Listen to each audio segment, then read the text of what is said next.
কবিতা আবৃত্তি করে আমার শিল্পীদের তুলে দিতে চাইছি, কেননা বক্তৃতার মধ্যে যদি মতুয়াদের ধর্মীয় দর্শন কি, আধ্যাত্মিক কল্যাণ কি, সমাজ কল্যাণের দর্শন কি, শিক্ষা দর্শন কি, এই আলোচনা করতে গেলে সময় চলে যাবে। শুধু এইটুকু বলতে চাইছি, মতুয়া ধর্ম, মতুয়া দর্শন এবং মতুয়া আন্দোলন এর জন্য নানাজন নানা কথা বলে, নানাভাবে ফেসবুক পেলেই লিখে যাচ্ছে। আমি তখন চুপ করে থাকি যে তাহলে 50 বছর হতে গেল আমার গবেষণার বয়স, আর এতগুলো বড় বড় গবেষণামূলক বই লিখলাম, তাহলে আমি কি মিথ্যা চর্চা করলাম? যে ভারতীয় সংস্কৃতি বলতে আমরা শুধু বুঝি উচ্চ বর্ণের সংস্কৃতি, উচ্চ বর্ণের মানুষের সংস্কৃতি না। ভারতীয় সংস্কৃতি দুটো ভাগে ভাগ। একটা হলো অন্ধকারময় জগতে রয়েছে যে মানুষ, তাদের যে সংস্কৃতি সেই, আর রয়েছে বেদ উপনিষদ রামায়ণ মহাভারত গোড়া আচার সর্বস্ব ব্রাহ্মণ্যবাদী ধর্মের ধারা বা সংস্কৃতির ধারা। এই দুটো ধারা যদি আমরা বুঝতে না পারি, দুটো অস্তিত্ব যদি না বুঝতে পারি, তাহলে প্রতিবাদ করেছেন গুরু বৃহস্পতি, প্রতিবাদ করেছিলেন বুদ্ধ, প্রতিবাদ করেছিলেন আজীবন ধর্মের লোক, প্রতিবাদ করেছিলেন পার্শ্বনাথ মহাবীর জৈন ধর্মের প্রতিভূরান, প্রতিবাদ করেছিলেন কবি গুরু নানক, সন্ত রবিদাস, মীরাবাই, চৈতন্যদেব, আর প্রতিবাদ করলেন আমার হরিচাঁদ ওরাকান্দিতে জন্মগ্রহণ করে, সফলডাঙ্গা জন্মগ্রহণ করে। তাই মতুয়া আন্দোলন, মতুয়া রেনেসাঁস, যে রেনেসাঁসের মাধ্যমে কলকাতা কেন্দ্রিক রেনেসাঁসে উচ্চ বর্গের মানুষের লাভ হলো। আমার গবেষণায় তা দেখিয়ে দিয়েছি যে সেই রেনেসাঁসের শিকড় পৌঁছালো না আমাদের গ্রামগঞ্জে সাঁওতাল পল্লীতে, পৌঁছালো না নবসূত্র পল্লীতে, পৌঁছালো না ওই বাইশ্য পল্লীতে। সেই গ্রাম বাংলার জনক করে, গ্রাম বাংলার নবজাগরণের অগ্রদূত করে হরিচাঁদ ঠাকুর, গুরুচাঁদ ঠাকুর।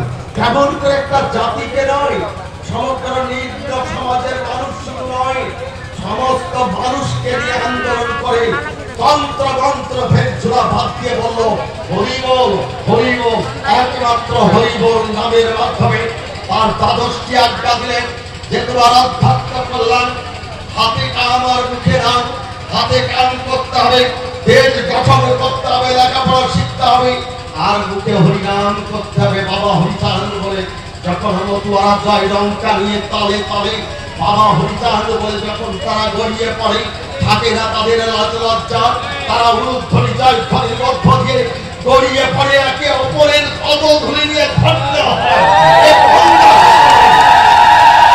আমরা তাই আপনাদের বলতে চাইছি, বইপত্রগুলো পড়বেন, হরিলীলামৃত পড়বেন। আমাদের তাপস বাবু বললেন হরিলীলামৃত যত পড়ছি ততই যেন নতুন নতুন তথ্য শুনতে পাচ্ছি। তাই হরিলীলামৃত পড়ুন, গুরুচাঁদ চরিত পড়ুন। আমাদের লোকরা গীতা ভাগবত, আরে যে গীতার মধ্যে আমাকে গীতা পাঠ হলো লক্ষাধিক কণ্ঠে, যে গীতার মধ্যে শ্রীকৃষ্ণ ঠাকুর বর্ণনা সৃষ্টি করে জাত বর্ণ ব্যবস্থা, জাত বর্ণ ব্যবস্থা স্পৃশ্যতা তারা করে খেলো।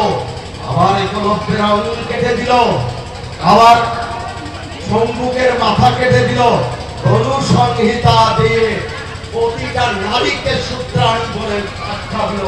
তাহলে যে কালকে গেছে, সেই 25 তারিখে গেছে বাবা সাহেব 1927 সালের 25শে ডিসেম্বর ধনুসংহিতা পড়িয়েছিলেন।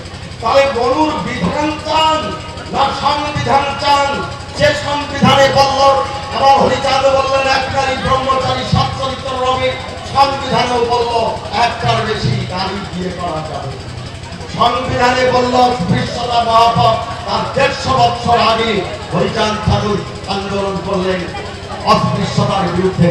এশিয়াটিক সোসাইটিতে আমার একটা বক্তৃতা ছিল, এই নর্থ ইস্ট ইন্ডিয়ার রিলিজিয়াস মুভমেন্ট এর উপর। সেইখানে দেখিয়েছিলাম যে রিলিজিয়াস মুভমেন্টের মধ্যে জাতপাতের বিরুদ্ধে মতুয়ারা কি লড়াই করছে।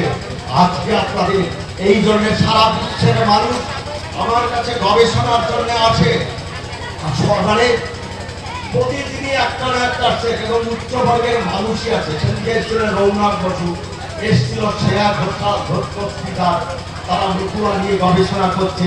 এখন 16টা রেজিস্ট্রেশন হয়ে গেছে। তারা আজকে ভারত বাংলার মধ্যে সংখ্যাগরিষ্ঠ বাঙালি হিন্দু বলেন, তার মধ্যে সংখ্যাগরিষ্ঠ। আর শুধু নবসূত্ররাই মতুয়া নয়, আমি যেখানে গেলাম সেখানে আন্দামানে গেছিলাম তামিল তেলেগুরা মতুয়া, আবার দেখলাম ছত্তিশগড়ে আদিবাসীরা মতুয়া, শিখরা মতুয়া, ওই উত্তরাখণ্ডে অন্যান্য কমিউনিটি মতুয়া। আজকে পশ্চিমবঙ্গের বুকে 3 কোটি মতুয়া ভোটার দেখে আমরা লালায়িত হই। আজকে তাই মতুয়াদের অধিকার বুঝে নেওয়ার জন্য এইরকম সভা সমিতি করতে হবে। আর আপনাদের গানেরও ব্যাখ্যা আপনারা নিজেরা করবেন। গানগুলোকে যদি সুন্দর করে, আজকে আমি আমার বক্তব্য শেষ হয়ে গেছে, আমি একটা গান শুনতে চাই। কেননা আমি 11 বছর অধ্যাপনার সময় ইউনিভার্সিটিতে আমি এই বিজয় সরকারের গানের ফক হিসাবে পড়াতাম, লোকনৃত্য পড়াতাম, লোকনাট্য পড়াতাম। এখানে আমার বৈরাগী বাড়ির মেয়েরা বৈশাখী উৎসবের যে আলপনা দিয়েছিল, আমি আমার রিসার্চের মধ্যে সেটা ঢুকিয়ে দিয়েছি। তাই বৈরাগী বাড়ির এই ইতিহাসটা আমি তুলে ধরবো আমার যে কোনো বইয়ের মধ্যে। বৈরাগী বাড়িতে আমাদের আদি জায়গায় ও আলুয়াকান্দিতে এখন হাজার হাজার না, মানে লক্ষাধিক লোক খায় বড় মাঠে। তারাই হলো বরিশাল থেকে আসে, খুলনা থেকে আসে। আমি সেখানে গেছি। তাই বৈরাগী বাড়ির যে পারম্পর্য এরা রেখে চলেছে। আজকে আমাদের দাদা নেপাল দানে, গোপাল দানে, আর ওখানে ও দেশে রয়েছে, তারাও ভালো আছে, অনেকগুলো চাকরি বাকরি করে। আমরা তাই আমাদের বংশের ঐতিহ্য রক্ষার জন্য আমরা যেমন কাজ করব, তেমনি অপরকে অনুপ্রাণিত করব। এখানে যেমন আজকে মনতোষ, শুক্লাল এরা বিভিন্ন পণ্ডিতদের জায়গা করে দিয়েছে। আমি এই শিল্পীদের কাছে একটা গান শুনতে চাইছি, বা যদি এই মুহূর্তে গান করেন। সখী দেখছে এক সোনার মানুষ এসেছে, অমানুষ কোন দেশে ছিল কার সাথে। সখী দেখছে এক সোনার মানুষ এসেছে। যারা নেচে নেচে মহাসংকীর্তন গাইতে পারেন, আমি একটু টেপটা করে নেব, কেননা এতে আমাকে পড়াতে হয়। প্রতি বছর 10টি করে গান পড়াতে হয়, আবার পরের বছর আরো 10টা অন্য গান পড়াতে হয়। সেখানে আমি আমার কবিতাটা অভিসারের কবিতা, আমি হরিচাঁদ অভিসারিকা, কণ্ঠে আমার দুলিছে সাধায় হরিনাম চাপা মালিকা। আমি হরিচাঁদ অভিসারিকা, বেজেছে গঙ্গা সফলা নাগরী, পশিল আমার কর্ণক হরি। ছাড়িনু কাজ এ ঘর দুয়ারি, আতিনু জামতি রাধিকা। আমি হরিচাঁদ অভিসারিকা, লাজ আর ভয়ে জটিলা কুটিলা, কহে ঋষিদিন রহিয়া রহিয়া। তাহাদের চোখে দিয়াছি ধুলা, চলেছি একেলা বালিকা।